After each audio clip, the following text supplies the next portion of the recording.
Grab your project, come join me on the couch, and let's craft together and have a chat. Today I am working on a travel mug design for our recent road trip. As you can see from my time lapse of my Procreate file, I had lots of ideas kicking around. It took me a little while to finalize what design I wanted to work on, and I ended up with, do I look like a GPS? Poking fun at myself, basically. And so I thought for today's podcast, it would be fun to throw back to season 1, episode 2, where Car and I on the Ministry of Crafty Shenanigans podcast are talking about inspiration, where we find it, and what we do with it. Enjoy. Hi, I'm Rach. And I'm Car. Welcome to the Ministry of Crafty Shenanigans, a weekly podcast on creativity, connection, collaboration, and community. Thanks so much for joining us for episode 2. We chatted a lot last time about the ways that we've connected over the years. And one of the things that we touched on briefly was our challenges. If you hang around either of our Instagrams, you'll see that's a really big thing for us. We also talked a bit about our joint projects that we love getting stuck into. Our projects in progress list are testament to how much we love a fresh start and that buzz that we get with a new project and just diving straight in. We do love a good start, don't we? My favourite part of the day is when I pop into Instagram and find myself tagged in potential projects. We should try this. It's like dangling a carrot in front of me, and usually I find myself starting it before even saying my yes, let's do this and all the things reply tag. Oh man, Instagram is such a trap like that. It's full of so many cool ideas and then I can never find them again. So I'm often messaging you and going, where did we see that? So to stop hassling you, I have started saving them to my folders on Insta so I can refer to them later when I get the mojo to actually get started. One thing that I did love that we found on Instagram was our mini albums. They were so much fun. It was a really cool idea, and obviously it hit all those must-haves on our project list because both of us got it done within a couple of days, didn't we? We did. Actually, there was 2 mini books, wasn't there? I believe Instagram, we saw the pocket book to start with, which was a reel. And I cannot remember which reel that was. You've probably got that one saved. Maybe. That one, I actually constructed the entire album, but it's currently sitting in my to be bound basket. And yes, I have multiple books in that basket waiting for me to finish. But the other one was a mini album, sorry. That was a mini challenge that I stumbled across on YouTube. I believe it was Denise Lush. She's one of my favorite artists on YouTube. And that one, I actually made 2. 2? Yes, 2. I made a craft one, which was the original challenge. I made the craft one. And then I also went back and I made a second one out of white card. So the white cardstock, I actually started with Entangle. The craft one, I'm just waiting for that perfect project. And I'm just not sure what it's going to be just yet. Look, I totally get that with my mini book, or both of them really, the pocket one and the little one with all the flips and flaps and stuff. Once the idea was out there, I was super inspired to join in, get it done. I even sweet talked the husband to get the supplies that I needed while he was in town because I had that rush. I'm like, I need to get this done right now. He just rolled his eyes and went with it and brought it home what I needed. But I was so glad I did because I just jumped straight in. It turned out so cool. A bit like you, my biggest problem was working out what to do with it. And it sat there on my shelf for a while. And all of a sudden we're back in the beginning of that inspiration cycle all over again. It's interesting. We've both touched on the starting of a project with no particular outcome in mind. It's at this point that my creative side just starts to buzz. And it goes hyperdrive, or I go completely blank and I get the biggest creative block. So sometimes I get a little idea talking to me, but the actual beginning of it just feels so much bigger and too much of a task. Usually if I'm blocked, I'll tend to take myself off to Pinterest and I'll follow little rabbit holes of inspiration. And then I walk away with a completely different idea from where I originally started, which is always a good thing. And not so good thing. I know Pinterest is it's so much inspiration, isn't it? And so many cool ideas. It can also be a little bit intimidating, I think, at times. And I'm going to confess, an absolute time suck. Do not ask me how many pins I have, please. Slightly embarrassing there. remember when we got to that point where we were like, we have so many pins, let's do something with this. And we did a totally pin inspired challenge.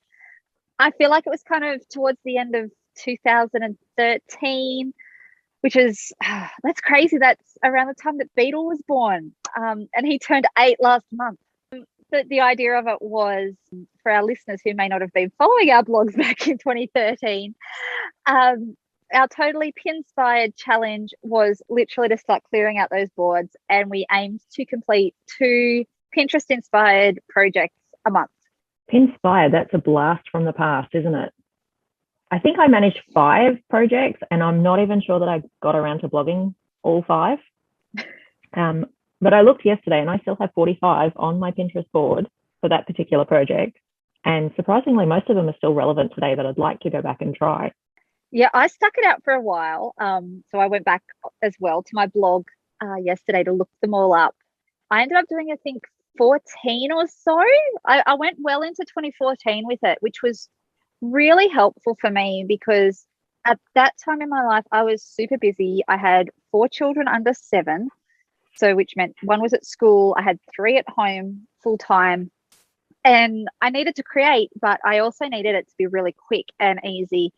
So I found Pinspired was really great for that because it gave me a framework to start with. I didn't have to think too much. I could just open Pinterest, pick one of the pins that I'd already earmarked and get to work. And it got me making. So as far as the challenge goes, I'm calling that a win. It definitely was a win. But some days, even now in this crazy world that we're living in, yep, I would give anything to sometimes go back and just steal a few minutes to simply make something, not with a finish in mind, because sometimes making for me is not about the finish. It's just about the actual doing, like getting my hands moving, getting my brain ticking, taking my brain off worries of whatever else in the world, and just focusing, like that hyper focus on a project. So the Pinterest one was really good, that you can just pick up, as you said, do, finish it and go, okay, yeah, I've made something. And it doesn't matter if I never do anything with that. So I mentioned earlier rabbit holes. For me, it's not just Pinterest or Instagram that pull me down. I find YouTube and blogs to a lesser extent these days, but they still manage to sucker me in and I try new things. So one summer, not too long ago, I can't remember if it was last summer or the one before, I got stuck into making upcycled books. So I actually contacted family members and was asking them to look in op shops for Reader's Digest books because I stumbled across some rainbow ones. And the next thing I know, I had my mum texting me from, I think it was Bundaberg, look, I found a rainbow for you. So I had all these books coming to me, and I went through a cycle of just remaking all these vintage books into like junk journals. So my time and energy is always sort of just being diverted here into all new sort of areas. And I just go with the flow most days. I remember those books. They were fabulous. I loved them.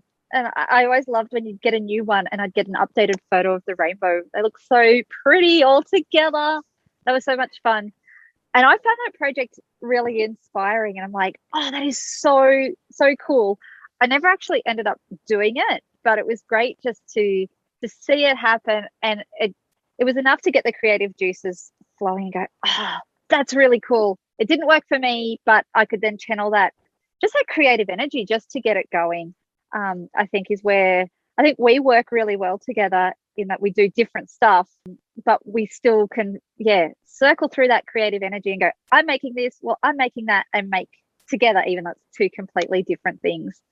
And for me too, I think a big part of it is timing, which is, I don't know if that's a bit weird, but so if we've been talking a lot about journals or talking about like a journal class or some collage or whatever, I'll be scrolling reels and I'll see a really cool journal technique. I'll go, okay, yes, that's what I'm doing. And I'll be down that rabbit hole. Right now it's the start of a new season. So I'm really back into my clothes sewing. So that's where I'm finding my inspiration. You know, I was scrolling Insta this week and this really cool post came up about a sewist who went to the op shop, found this cute dress and turned it from an ugly op shop dress into something really cool. And just that inspiration hit. I'm like, oh my gosh, that is amazing. And all I wanted to do was race out the door, go to the salvos and do it myself. Yeah, you really took to garment making this year, and your clothes look fabulous. They really do. Personally, I would love to make my own clothes, but I don't have I find it too tedious. So for the last few years now, I dedicate my allocated time in crafting, and what I'm finding is it erupts into like a year-long endeavor. So a few years ago, it was the year of cross stitch. When I go back and look, I see that I did a sew along, and I basically finished that sew along in that year, which I haven't done since. The following year was the year of journaling. Then I had a year of writing, where I managed to write a 50,000 word novel that never went anywhere, but it was fun and it was good. But these are all things that come from when I get stuck on inspiration. I roll into it, and then all of a sudden I'm down this flurry of new things. And right now, like currently at the moment, I'm in a phase where I'm basically jumping between projects. Any day I will either have acrylic paints out or the watercolor paints, or I'll pick up my crochet, or I'll get back into cross stitch. It's just this ever evolving, inspiring creative life. Which is lots of fun. It is. I will confess I've got a problem now though. So after talking about this today and doing the research over the last couple of days in my Instagram blog and scrolling back through the archives, I'm kind of all fired up to make all the things and start a million new projects. Yeah, I'm not seeing a problem with that. Maybe you need a new journal to keep you on task. If only I knew someone who could make me one. Indeed. That might be your What's project. your mailbox? Keep an eye on your mailbox. Your mission, should you choose to accept it. Challenge accepted. There's the words we've been waiting for. It was so much fun revisiting all those projects and the things that we've done over the years about inspiration and falling down those rabbit holes. And yeah, I really feel that energy now. I just want to go out and make. Thank you so much to everyone who's joined us today. I hope you've enjoyed our little chat about how we manage inspiration and leverage it into new projects together and separately. We'd love to connect and find out what's inspiring you this week. You can jump in the conversation over on Instagram at Ministry of Crafty Shenanigans. And I'll also put links to our blogs and some of our challenges that we've talked about today in the show notes as well, which you can find at ministryofcraftyshenanigans.com.